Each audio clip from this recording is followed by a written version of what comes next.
నమస్తే ఫ్రెండ్స్, ఇప్పటి నుండి మనం తెలంగాణలో electricity bill third party apps use చేసి మాత్రం పే చేయలేము. ఎందుకంటే తెలంగాణ గవర్నమెంట్ వచ్చేసి మనకి ఒక అఫీషియల్ యాప్స్ అయితే రిలీజ్ చేయడం జరిగింది.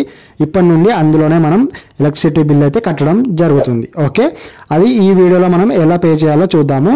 థర్డ్ పార్టీ యాప్స్ అంటే మనకి ఫోన్పే, పేటిఎం, గూగుల్ పే, ఈ అమెజాన్ పే ఇలాంటి యాప్స్ ఉన్నాయి కదా, వీటి ద్వారా మనం ఇప్పుడు పే చేయలేము. ఓకే, అఫీషియల్ యాప్ డౌన్లోడ్ చేసుకోవడానికి ప్లే స్టోర్కి వెళ్ళేసి టీఎస్ ఎన్పిడిసిఎల్ అని టైప్ చేయండి. ఇంకొక యాప్ కూడా ఉంది టీఎస్ ఎస్పిడిసిఎల్. ఇక్కడ మనకు 2 యాప్స్ అయితే ఉన్నాయి. ఈ వీడియోలో వచ్చేసి నేను ఎన్పిడిసిఎల్ చూపెడుతున్నాను.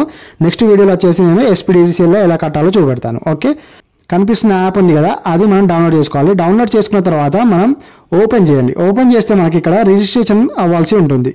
రిజిస్ట్రేషన్ అవ్వడానికి మనకి ఇక్కడ మీ జీమెయిల్ ఐడి అయితే అడుగుతుంది. మీ జీమెయిల్ ఐడి ఇక్కడ ఇచ్చేసి లాగిన్ అయితే అవ్వండి. ఓకే, లాగిన్ అయిన తర్వాత మనకి ఇంటర్ఫేస్ అయితే ఇలా రావడం జరుగుతుంది.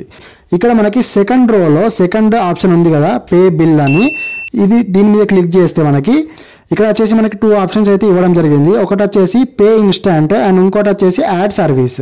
యాడ్ సర్వీస్ అంటే ఏంటంటే ఒకేసారి మనం సేవ్ చేసి పెట్టుకోవడం, మన డీటెయిల్స్ అనేది సేవ్ చేసుకొని పెట్టుకోవడం అన్నమాట. అంటే ప్రతి మంత్ మనం మన డీటెయిల్స్ అన్ని ఇచ్చి అంటే పే చేయడం కాకుండా ఒకేసారి మన డీటెయిల్స్ ఇస్తాము, అది సేవ్ అయి ఉంటుంది. మనం బిల్ జనరేట్ అయిన తర్వాత పే కొట్టేస్తే అయిపోద్ది. ఇన్స్టాంట్ పే అంటే ఏంటంటే మనకి డీటెయిల్స్ అనేవి సేవ్ కావు. మనం ప్రతి మంత్ వచ్చేసి మన యూఎస్ఏ ఐడి ఇచ్చేసి మనం బిల్ అయితే పే చేయడం జరుగుతుంది. ఇక్కడ మనం అది ఎలాగో చూద్దాం. ఇక్కడ మనకి ఫస్ట్ ఇన్స్టాంట్ చూద్దాం. ఇన్స్టాంట్ ఏంటంటే మరి అది క్లిక్ చేయగానే మీకు ఇలా రావడం జరుగుతుంది. ఇక్కడ మీ యూఎస్సీ నంబర్ అడుగుతుంది. ఆ తర్వాత మీ యూఎస్సీ నంబర్ ఇచ్చేసాక ఇక్కడ మీరు పేమెంట్ ఆప్షన్ అయితే సెలెక్ట్ చేసుకోవాల్సి ఉంటుంది. ఓకే, ఇక్కడ మనకి టీ వ్యాలెట్ ఇచ్చారు. టీ వ్యాలెట్ మీకు ఉంటే కనుక టీ వ్యాలెట్ సెలెక్ట్ చేసుకొని పేమెంట్ చేయొచ్చు. లేకపోతే మీరు పైన ఆప్షన్ ఉంది కదా బిల్ డెస్క్ అనేది, ఇది క్లిక్ చేస్తే ఏంటంటే మీకు క్రెడిట్ కార్డ్ కానీ డెబిట్ కార్డ్ కానీ లేకపోతే మనకి యూజువల్గా పేమెంట్ చేసే యూపీఐ ఆప్షన్స్ కానీ ఇలాంటి ఆప్షన్స్ అయితే ఇక్కడ రావడం జరుగుతుంది. ఓకే, ఇక్కడ నుండి ఇలా పే చేయాలి. అండ్ ఇప్పుడు యాడ్ సర్వీస్ చూద్దాము. యాడ్ సర్వీస్లో ఏంటంటే మనకి యాడ్ సర్వీస్ క్లిక్ చేయగానే మనకి నిక్ నేమ్ యాడ్ చేయమంటుంది. అంటే మీ నేమ్ కానీ లేకపోతే మీరు ఏదైనా నేమ్ ఇచ్చుకోవచ్చు, లేకపోతే ఆప్షనల్, ఇది ఇవ్వకుండా పర్లేదు. ఇక్కడ వచ్చేసి నెక్స్ట్ ఆప్షన్ ఏంటంటే యూఎస్సీ నంబర్. మీ బిల్ పైన యూఎస్సీ నంబర్ ఉంటుంది. ఇక్కడ నేను లెఫ్ట్ సైడ్లో చూపెట్టాను కదా, అది అక్కడ ఉంటుంది మీ యూఎస్సీ నంబర్. అది ఇచ్చేసండి. అది ఇచ్చేసి ఇక్కడ యాడ్ సర్వీస్ అని ఉంది కదా, అది క్లిక్ చేయండి.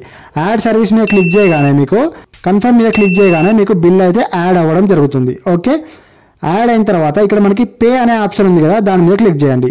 పే మీద క్లిక్ చేయగానే మనకి 2 ఆప్షన్స్ అయితే ఇవ్వడం జరుగుతుంది. ఇంతకుముందు మనకి ఇన్స్టాంట్లో చూపెట్టింది కదా 2 ఆప్షన్స్, ఇక్కడ కూడా సేమ్ అదే ఆప్షన్స్ చూపెడుతుంది. సెలెక్ట్ చేసుకోండి. సెలెక్ట్ చేసుకున్న తర్వాత ఇక్కడ మనకి సబ్మిట్ అంటే మీ డీటెయిల్స్ అయితే రావడం జరుగుతుంది. మీ బిల్ ఎంత, ఎవరి పేరు పైన ఉంది ఈ బిల్ అని డీటెయిల్స్ అయితే రావడం జరుగుతుంది. ఇక్కడ సబ్మిట్ అనే ఆప్షన్ ఉంటుంది, దాని మీద క్లిక్ చేయండి. సబ్మిట్ మీద క్లిక్ చేయగానే మీకు ఆ పేమెంట్ సెలెక్ట్ చేసుకోండి. సపోజ్ ఇక్కడ నేను యూపీఐ సెలెక్ట్ చేస్తున్నాను.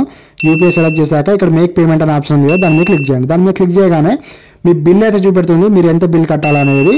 ఇక్కడ ప్రొసీడ్ పేమెంట్ అని ఉంది కదా, దాని మీద క్లిక్ చేయండి. క్లిక్ చేశాక మీకు నేను యూపీఐ ద్వారా కడుతున్నాను కదా, ఇక్కడ యూపీఐ ఐడి అని ఇవ్వచ్చు, లేకపోతే ఇక్కడ కింద మన స్కానర్ ఉంది కదా, ఈ స్కానర్ క్లిక్ చేస్తే మనకి స్కానర్ అయితే రావడం జరుగుతుంది. మీరు వేరే మొబైల్లో నుంచి పేమెంట్ చేసి బిల్ పే చేయొచ్చు, అంటే స్కాన్ చేసేసి పే చేయొచ్చు. ఇక్కడ నేను యూపీఐ ఐడి ఇస్తున్నాను. యూపీఐ ఐడి ఇచ్చాక ఇక్కడ మేక్ పేమెంట్ అనే ఆప్షన్ ఉంది కదా, దాని మీద క్లిక్ చేయండి. దాని మీద క్లిక్ చేయగానే మనకి ఇక్కడ టైం రావడం జరుగుతుంది. మీరు ఫోన్పేకి వెళ్ళేసి మీకు నోటిఫికేషన్ వస్తుంది. ఆ నోటిఫికేషన్ మీద క్లిక్ చేసేసి బిల్ అయితే పే చేయాలి. పే చేశాక మళ్ళీ ఇక్కడ రిటర్న్ వచ్చేస్తే మనకి ఇక్కడ బిల్ పేమెంట్ అయ్యి ఉంటుంది సక్సెస్ఫుల్. ఓకే, ఎన్పిడిసిఎల్ వాళ్ళు ఎలా పే చేయాలో చూపెట్టాను.